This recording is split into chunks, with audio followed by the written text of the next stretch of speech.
Chers frères et sœurs en Christ, tous les membres des églises branches et des sanctuaires locaux, les téléspectateurs de DCN et tous les enfants de Dieu qui assistent au culte via Internet. Ceci est la 77e session sur la série de sermons sur la Genèse. La dernière fois, nous avons expliqué les malédictions qu'Adam, Ève et le serpent ont reçues.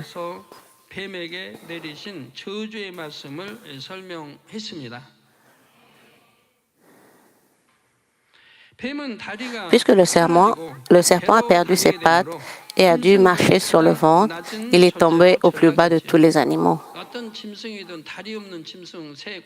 Tous les animaux ont des pattes, sauf les serpents. Les serpents se déplacent sur le ventre. Alors quel inconvénient cela doit-il représenter pour eux? Ils ne peuvent ni marcher, ni courir, ni voler.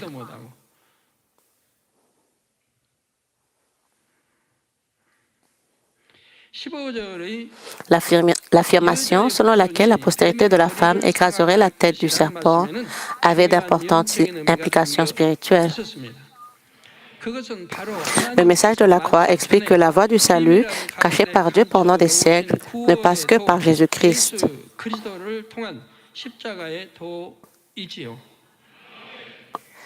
Dès les origines de l'humanité, Dieu le Père a donné de l'espoir à chaque être humain.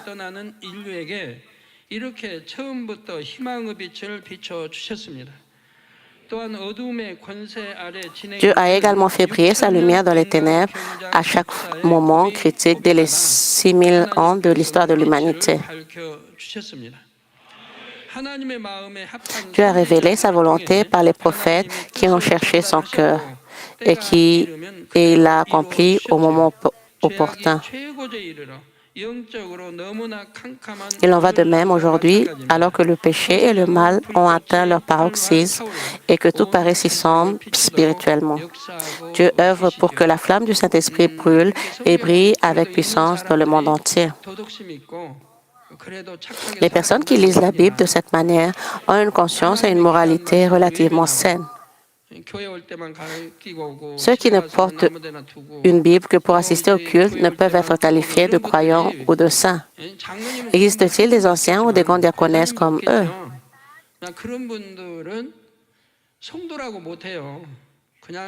Ceux qu'on appelle simplement les fidèles d'une église. Ils sont indifférents et désintéressés à la parole de Dieu.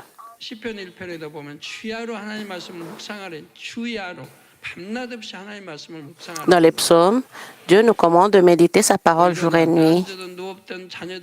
Et dès que nous en avons le temps, il nous commande d'enseigner et de prêcher cette parole à nos enfants.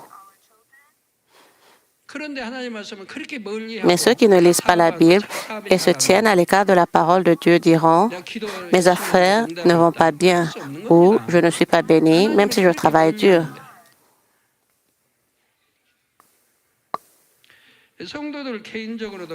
Il en va de même pour chacun.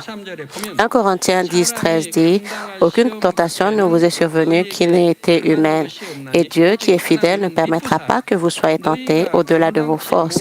Mais avec la tentation, il préparera aussi le moyen de s'en sortir, afin que vous puissiez la supporter. »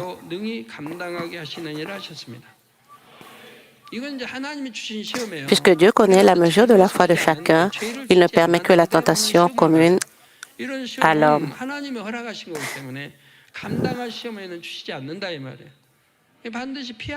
Si une tentation survient sans faute ni péché, elle vient de Dieu. Dans de tels cas, il vous offrira assurément un refuge. Si vous réussissez cette épreuve, vous serez bénis.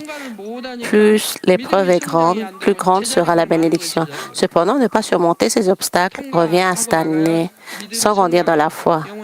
Nous devons marcher sur le chemin de la foi et grandir dans la foi.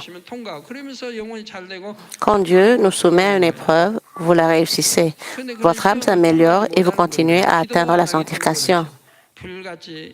Ceux qui échouent à ces épreuves ne prient pas, car ils ne prient pas. Ceux qui prient avec ferveur et sans relâche réussiront n'importe quelle épreuve. La foi est immuable. Parce que la foi ne change pas, elle est comparable à l'or. L'or ne change pas. Leur but reste le même après des dizaines de milliers d'années. Ainsi, et Dieu qui est fidèle ne permettra pas que vous soyez tentés au-delà de vos forces, mais avec la tentation, il préparera aussi le moyen d'en sortir afin que vous puissiez la supporter. L'épreuve du sacrifice d'Isaac arriva alors à Abraham. Il allait donc devoir tuer son fils unique, Isaac. Il allait le poignarder, le couper en morceaux et l'offrir en holocauste. Dieu attendit jusqu'à ce moment précis. Il observa sa foi jusqu'à ce moment précis. Alors Dieu a-t-il fait cela? Ne savait-il pas qu'Abraham obéirait? Il savait tout. Mais pourquoi a-t-il persévéré jusqu'au bout? Tout cela vise à prouver une foi parfaite, même à Satan, car celui-ci aurait pu accuser Abraham en disant « Tu aurais dû veiller à ce qu'il tue son fils ».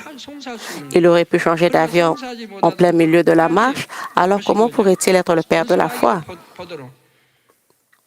Alors qu'Abraham s'apprêtait à poignarder son fils, Dieu lui a dit d'arrêter. Il lui a fourni une issue. Dieu connaît le niveau de foi de chacun. C'est pourquoi il permet des épreuves qui dépassent les capacités de chacun.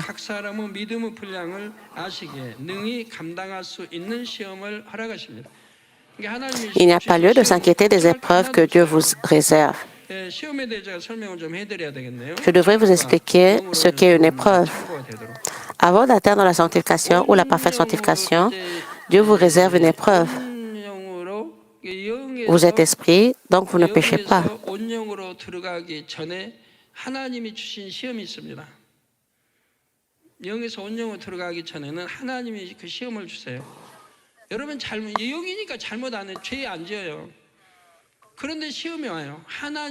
L'étape avant d'atteindre la sanctification ou la parfaite sanctification, Dieu vous réserve une épreuve. Vous êtes esprit, vous ne péchez pas, mais les épreuves arrivent. Elles sont permises par Dieu. Ce n'est qu'en les surmontant que vous êtes qualifié pour atteindre la sanctification. Ces épreuves sont données par Dieu. Vous devez d'abord les surmonter. Mais ces personnes ayant atteint la sanctification, ces personnes de la parfaite sanctification ont la foi. Il n'y a donc aucune raison pour qu'elles ne puissent pas réussir. Ce n'est qu'en réussissant cette épreuve que l'on peut être reconnu par Dieu comme une personne ayant atteint la sanctification ou une personne de la parfaite sanctification. Une fois que vous aurez traversé ce processus de reconnaissance et que vous serez véritablement intègre, à partir de ce moment, Dieu vous gouvernera personnellement. Dieu intervient personnellement et avec délicatesse.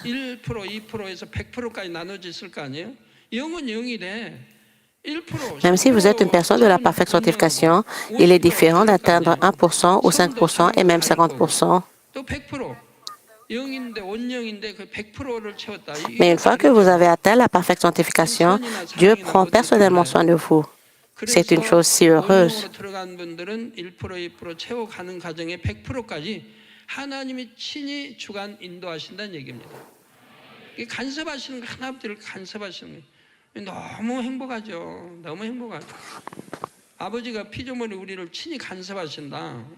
Il sera avec vous de 1 pas jusqu'à 10 pas. C'est merveilleux que Dieu, le Créateur, nous gouverne directement, nous, ses créatures. Nous aussi devons vivre une vie comme il a marché avec Enoch.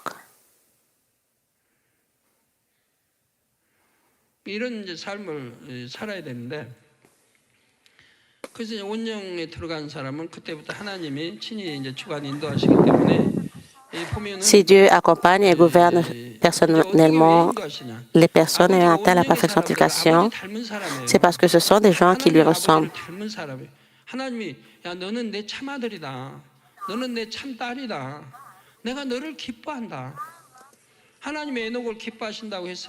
Enoch plut à Dieu par sa foi. Dieu l'aimait tant et était si satisfait de lui.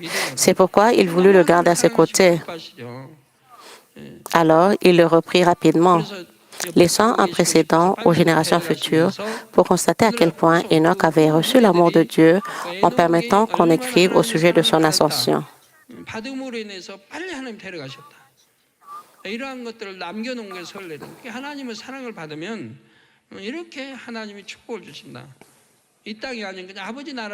Si vous recevez Dieu comme un enfant reconnu, Dieu vous bénira de cette manière.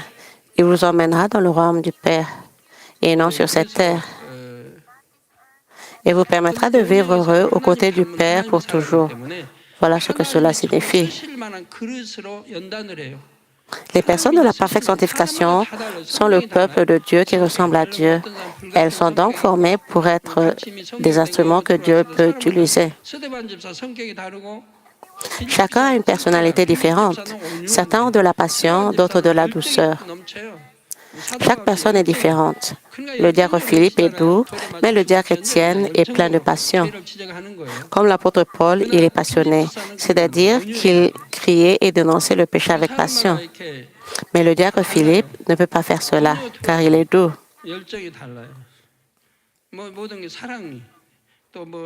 Ainsi, bien qu'ils soient des hommes de la parfaite sanctification, Dieu leur confie des missions qui leur conviennent, car leur bonté et leur amour sont tous différents. C'est pourquoi les missions de Pierre, Jean et Paul étaient légèrement différentes en vue du royaume de Dieu. Enoch était un homme sans malice, mais parfait en bonté, douceur, humilité, amour et vertu. De telles personnes ne sont pas capables de grandes réalisations.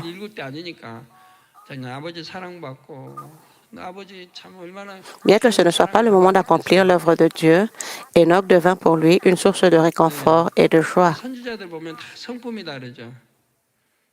Les prophètes de la Bible ont tous des personnalités différentes.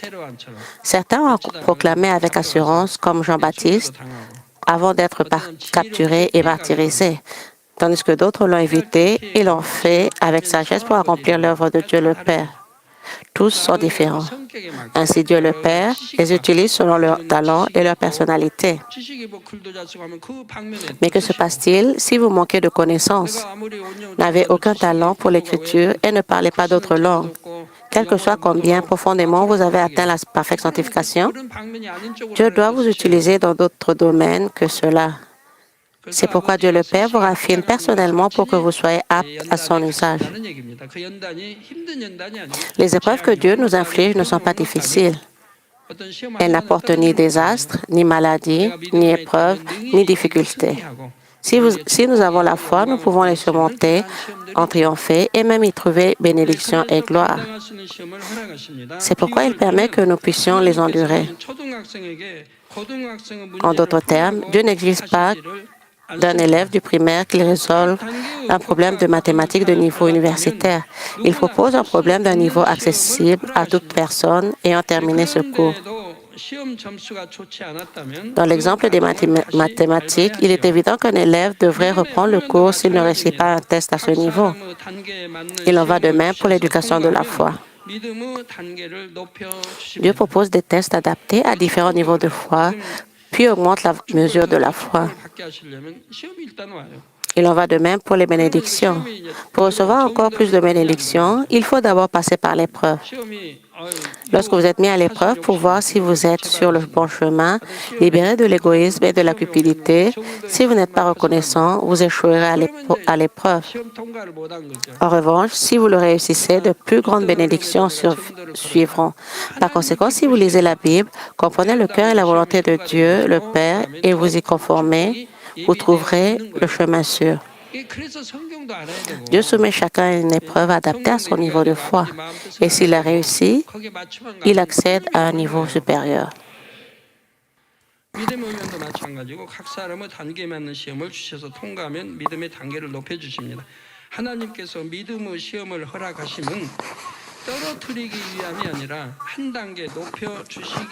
Dieu permet des épreuves de la foi, non pas pour nous abattre, mais pour nous élever et nous accorder des bénédictions.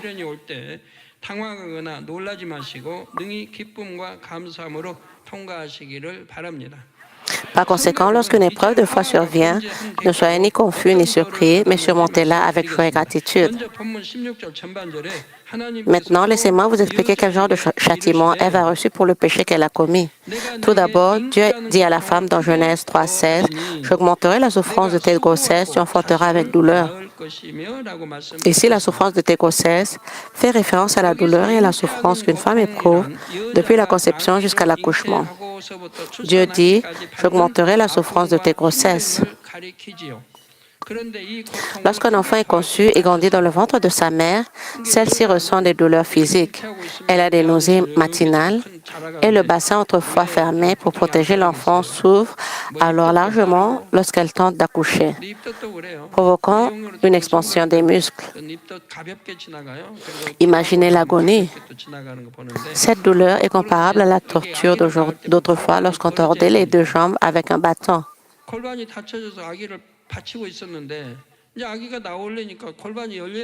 Après avoir enduré ce supplice, la personne torturée boite et souffre de fractures des jambes. C'est le genre de douleur que les mères doivent endurer.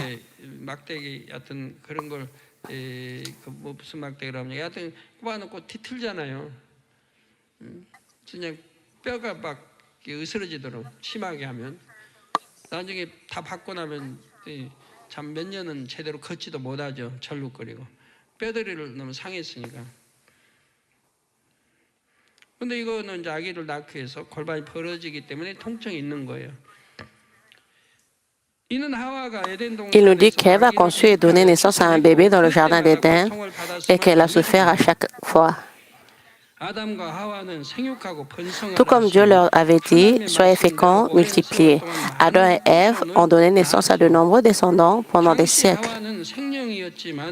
Mais à cette époque, Ève était un être spirituel vivant, mais elle a souffert en enfantant.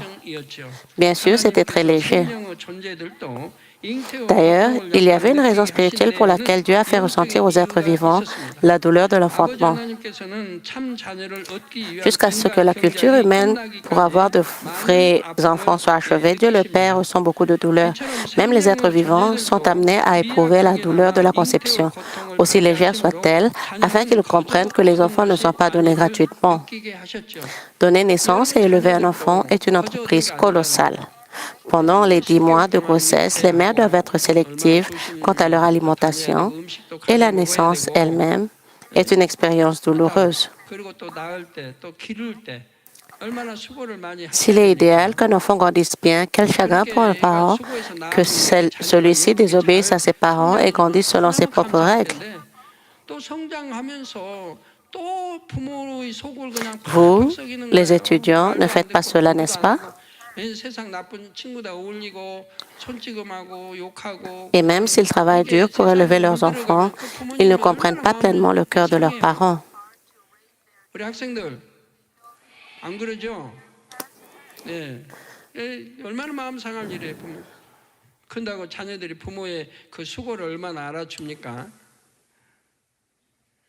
알아주는 학생도 있지만 그러지 않은 학생들도 많이 있잖아요. Certains élèves, étudiants, ne comprennent pas le cœur de leurs parents. De même, Dieu le Père, en nous formant, nous les humains, a dû endurer beaucoup de souffrances avant d'obtenir de véritables enfants. C'est pourquoi, chaque fois qu'il obtient un enfant spirituel, il l'aime et se réjouit avec lui. Il va sans dire qu'il est comblé de joie avec les personnes de la parfaite sanctification. Cette souffrance est amplifiée depuis la conception. Comme Dieu l'a dit, tu enfanteras avec douleur. La grossesse et l'accouchement étaient plus douloureux pour les femmes. Mais si vous atteignez la sanctification et que vous accouchez, vous ne ressentiriez pas beaucoup de douleur. Vous accoucheriez sans ressentir beaucoup de douleur. Ce serait trop facile. Pourquoi? Parce que vous avez atteint la sanctification. C'est pourquoi les membres de notre Église accouchent si facilement. En général, les mères souffrent pendant des heures, nécessitant parfois une intervention chirurgicale. Cependant, nos membres ont rarement recours à la chirurgie. Cela s'explique par leur préparation par la foi et la prière, ce qui permet un accouchement sans danger. De plus, si la mère est un être spirituel, elle ne ressent pas de douleur importante. Cela signifie également que leur travail et leur responsabilité augmentent dans l'éducation de leurs enfants. Au Jardin d'Éden, les mères n'avaient pas besoin de travailler dur pour élever leurs enfants. Et pourtant, ils grandissent bien. C'est parce qu'il n'y a pas de danger comme les maladies. Tous les enfants naissent en bonne santé et grandissent bien pour être les plus beaux possibles. Cependant, la situation a changé. Adam et Ève devinrent des hommes charnels et la terre sur laquelle ils vivaient fut également maudite. Adam et Ève ne pouvaient plus rien obtenir s'ils ne travaillaient pas dur. Ils en vinrent à ressentir profondément les efforts et les difficultés qu'ils avaient dû fournir pour avoir des enfants. Ils purent enfin ressentir un peu le cœur de Dieu le Père. Pour élever des enfants, les efforts des gens sont incomparables à ceux de Dieu.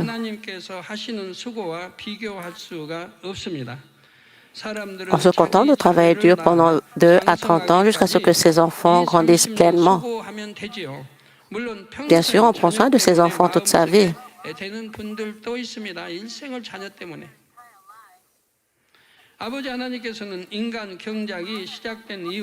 Depuis les origines de l'humanité, Dieu le Père a œuvré sans relâche pour obtenir ses véritables enfants.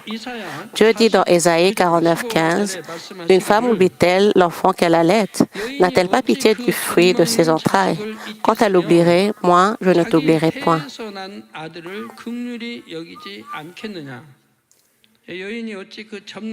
Comment une femme pourrait-elle oublier l'enfant qu'elle allait?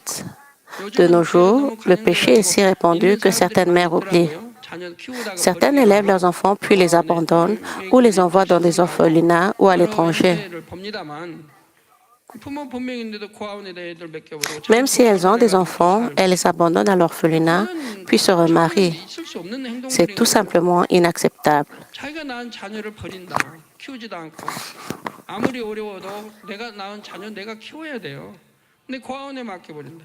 Elles n'élèvent même pas les enfants qu'elles ont mis au monde et les abandonnent.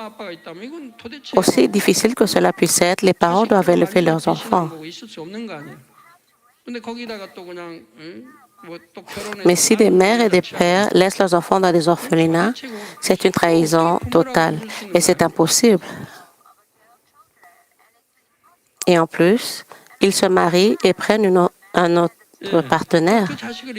Comment peut-on appeler ça des parents? Comme le dit Ésaïe 49:15, Dieu ne nous oublie jamais. Nous, les humains, pouvons trahir Dieu, mais Dieu ne trahit jamais. Il ne rend jamais ses promesses. Il ne manque jamais de les tenir. Et si vous croyez en Dieu à 100%, tout se déroule selon ses paroles. Si tel est Dieu notre Père et que le Seigneur est notre Sauveur, qu'avons-nous à craindre ou à nous inquiéter?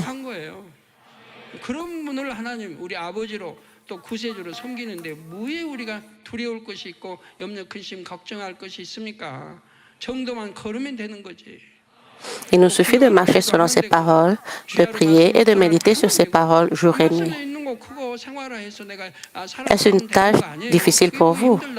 Dieu le Père regarde les âmes avec un amour bien plus sincère que celui des parents qui prennent soin de leurs enfants. Il désire que tous les êtres humains parviennent au salut. Les pères de la foi ont ressenti et compris cette profonde aspiration de Dieu le Père. Et ils se sont consacrés à conduire les pécheurs au salut et à en faire des enfants de Dieu.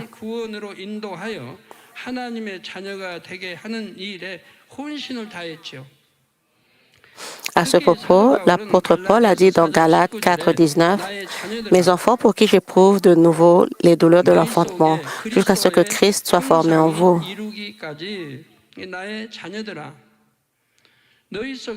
Dieu le Père a déjà suffisamment souffert en enfantant, alors pourquoi lui faites-vous à nouveau ressentir cette douleur?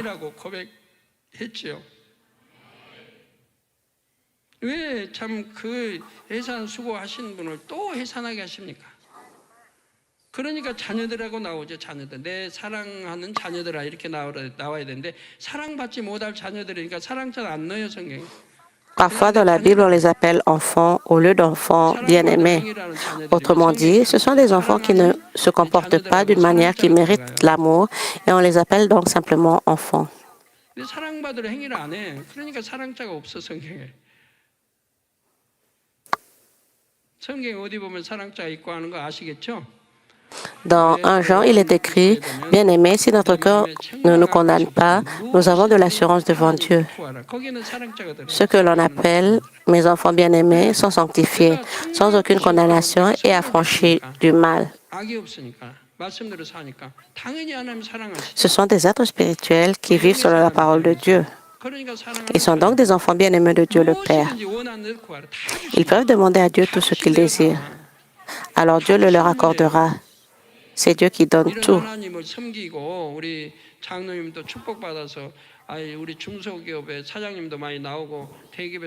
Nous servons un Père si bon, ancien et membre de l'Église. En tant qu'enfant bien-aimé de Dieu, vous devez réussir en affaires, vous devez réussir en affaires et devenir des leaders. Pour y parvenir, vous devez vous libérer de vos propres pensées et de vos propres structures et devenir des leaders qui ressentent et écoutent les opinions de vos employés.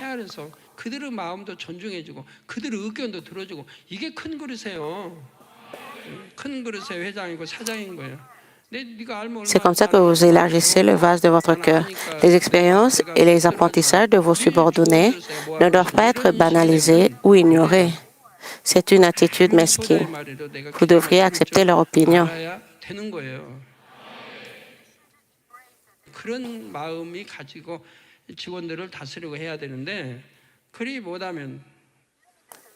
Vous devez écouter vos employés ou des personnes qui sont dans des positions plus basses que vous. Il est également dit dans 2 Corinthiens 11, 29, « Qui est faible que je ne sois faible, qui vit à tomber que je ne brûle. » Par là, il a manifesté son amour ardent pour les âmes.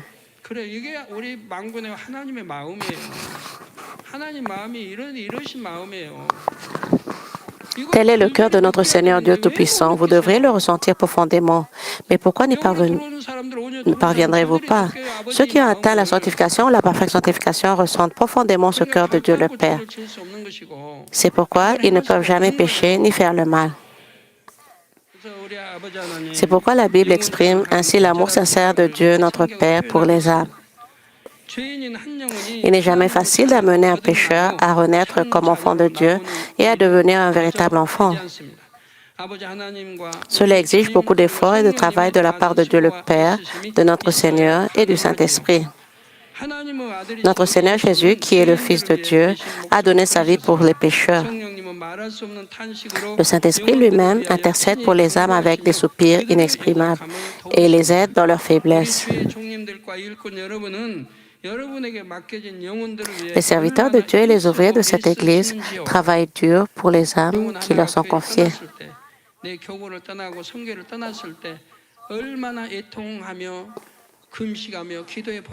Pasteur, combien de fois avez-vous pleuré, jeûné et prié lorsqu'un de vos serviteurs a quitté l'Église? Prendre soin d'une âme est difficile, mais vous avez négligé de la protéger et vous avez laissé Satan la tromper. Les serviteurs de Dieu doivent vivre avec une telle souffrance, le cœur brisé.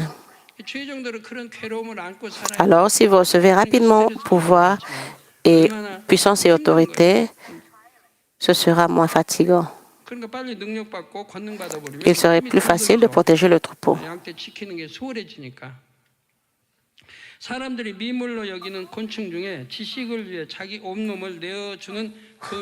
Parmi les insectes que les gens considèrent comme insignifiants, il y a une araignée qui donne son corps pour son enfant.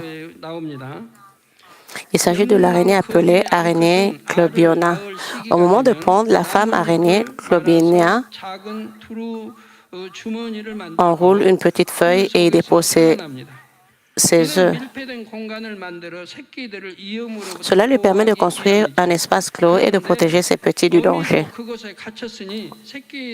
Comme la mère araignée est également enfermée dans la feuille, elle ne peut pas nourrir sa progéniture.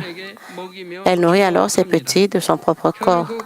Les petits survivent finalement après avoir mangé le corps de leur mère. Nous avons obtenu la vie éternelle en mangeant la chair du Seigneur et en buvant son sang. Puisque nous avons reçu un tel amour, nous devons œuvrer davantage pour le salut et l'épanouissement des âmes. Chers frères et sœurs en Christ, Dans Genèse 3,16, Dieu dit à la femme, « Et tes désirs se porteront vers ton mari, mais il dominera sur toi. » Dieu dit d'abord, « Et tes désirs se porteront vers ton mari », ce qui signifie que son amour pour son mari Adam a été transformé de manière charnelle. Comment pourrait-il s'agir d'une punition alors? En réalité, une telle punition est si terrible. Si vous avez souffert intensément à cause d'un amour charnel, vous pouvez comprendre ce que cela signifie. Permettez-moi d'illustrer cela pour mieux comprendre.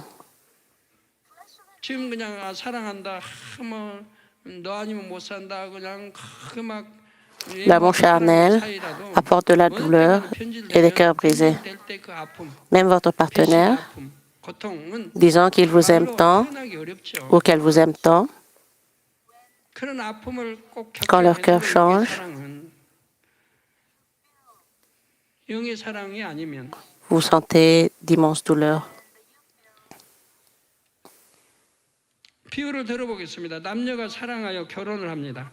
Et vous avez le cœur brisé.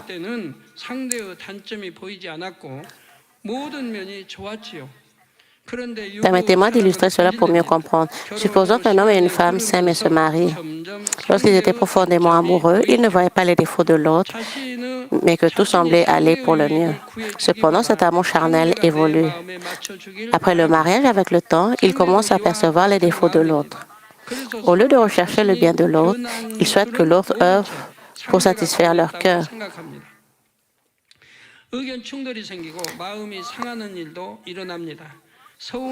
Chacun partage cette même façon de penser. Ils ne se rendent pas compte qu'ils ont changé, mais continuent de croire que l'autre a changé. Ils sont en conflit lorsqu'ils partagent des idées, ils se blessent même mutuellement. Ils ressentent du malaise et de la tristesse. Ils s'irritent l'un contre l'autre et peuvent même éclater en colère. Comme il serait déconcertant et choquant qu'une telle chose arrive à quelqu'un qu'on a aimé profondément autrefois, ils pourraient être terriblement blessés dans leur cœur. Lorsqu'Adam et Ève sont devenus des hommes charnels, leur amour a également changé de manière charnelle. Déjà, lors de l'incident de l'arbre de la connaissance du bien et du mal, Adam a tenté de rejeter la responsabilité sur Ève. Si l'amour d'Adam pour Ève était sincère, il aurait dissimulé sa transgression et sa faiblesse, mais il a préféré cacher sa faute et rejeter la faute sur sa femme, Ève. Si Ève avait possédé l'amour défectible de l'esprit, elle aurait pensé « j'ai attiré le malheur sur mon mari ». Du point de vue d'Ève, sa responsabilité est évidente. Elle a encouragé la consommation du fruit, mais elle a également rejeté la faute sur le serpent. Cependant, comme si elle était la victime, elle prétexta que le serpent l'avait tentée. C'est ce qu'Adam et Ève firent jusqu'après avoir péché. À quelle vitesse leur amour aurait-il pu se détériorer sur terre? Au lieu de s'honorer et de se servir mutuellement, ils recherchaient leur propre intérêt et voulaient être servis. Pour cela, Dieu établit un ordre strict entre Adam et Ève.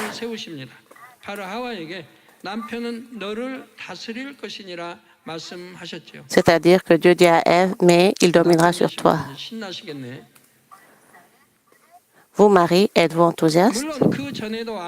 Bien sûr, l'ordre était autrefois qu'Adam était le principal et Ève l'aide et la compagne. Cependant, le concept de cet ordre a évolué.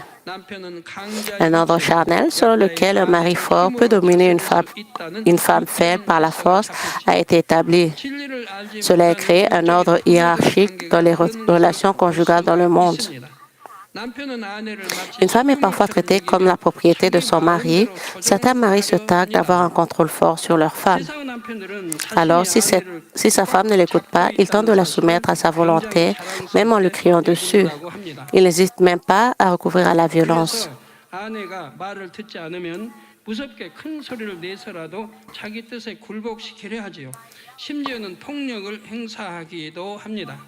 Ils n'hésitent même pas à recourir à la violence. Existe-t-il une famille qui soit exactement comme cela parce que le mari ne croit pas en Dieu? Si une femme peut aimer son mari spirituellement, celui-ci peut changer grâce à la puissance de son amour. En revanche, si elles vivent un amour charnel, le comportement et l'esprit de leur femme changent en fonction de celui de leur mari. Par conséquent, nous devons comprendre combien de couples dans le monde vivent dans la souffrance parce qu'ils ne connaissent pas la vérité. À ce propos, l'apôtre Paul dit dans 1 Corinthiens 7, 28, « Si tu t'es marié, tu n'as point péché, et si la Vierge s'est mariée, elle n'a point péché. »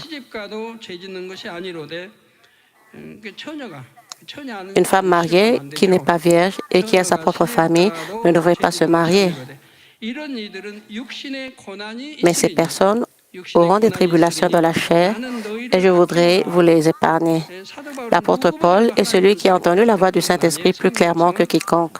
Je me soucie de vous, alors pourquoi choisissez-vous de vous marier et de subir les épreuves physiques de la vie? C'est pourquoi la Bible insiste à maintes reprises sur le fait qu'il est plus béni de rester célibataire en disant « Si seulement tout le monde était comme moi ». L'apôtre Paul ne s'est jamais marié. Pourquoi? Parce qu'il connaissait ce monde spirituel et qu'il était émerveillé par la simple vue du paradis céleste. Wow, quel monde magnifique! Pourquoi devrais-je souffrir sur cette terre alors que je peux vivre heureux pour toujours? Pensa-t-il. La Bible rapporte cela à maintes reprises pour rappeler aux jeunes, si seulement tout le monde était comme moi. Elle explique qu'il est plus béni de ne pas se marier.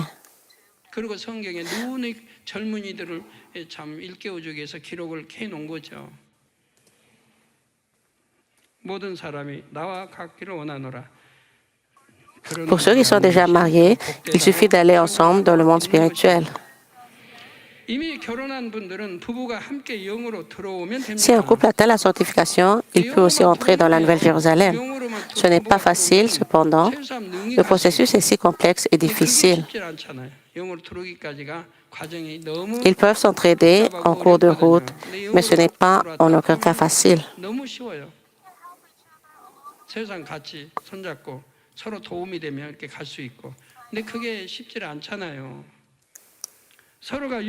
Quel bonheur pour une famille si un couple spirituel recherche et sert les intérêts de l'autre.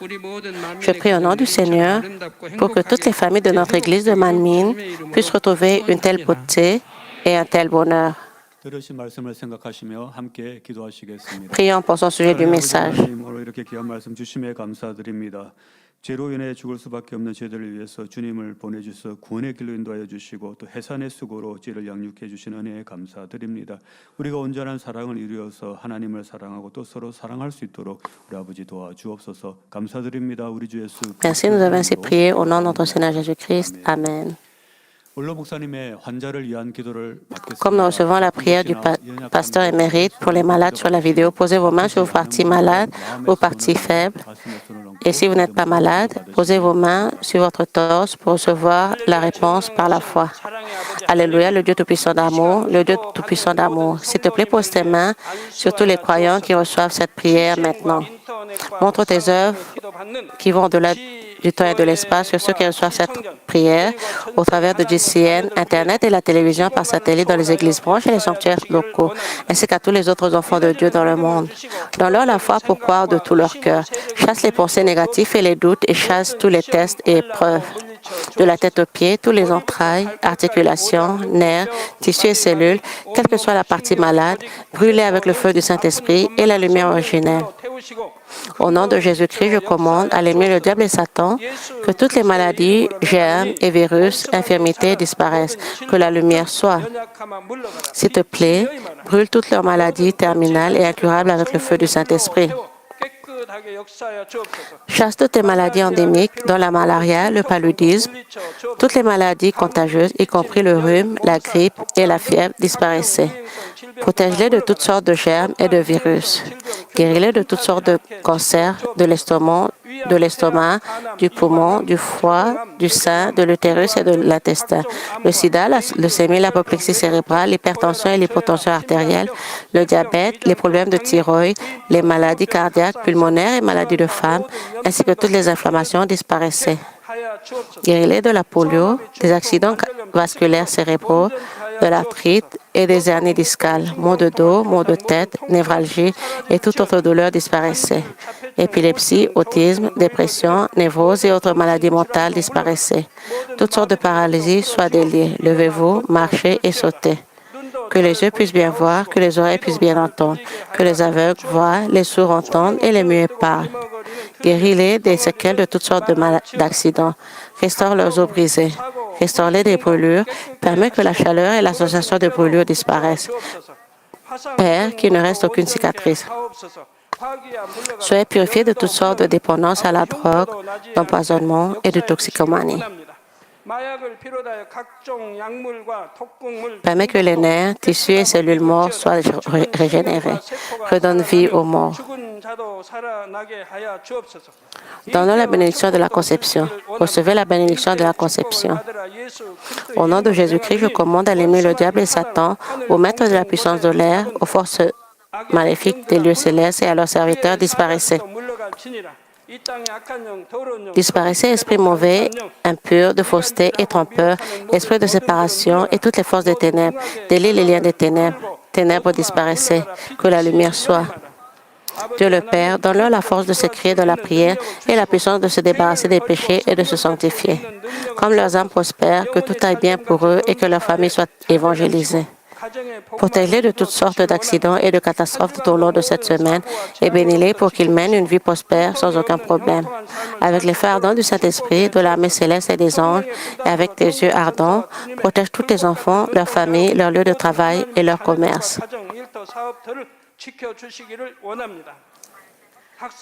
Donne aux étudiants la sagesse et la compréhension et donne l'enthousiasme et la ferveur pour étudier ardemment.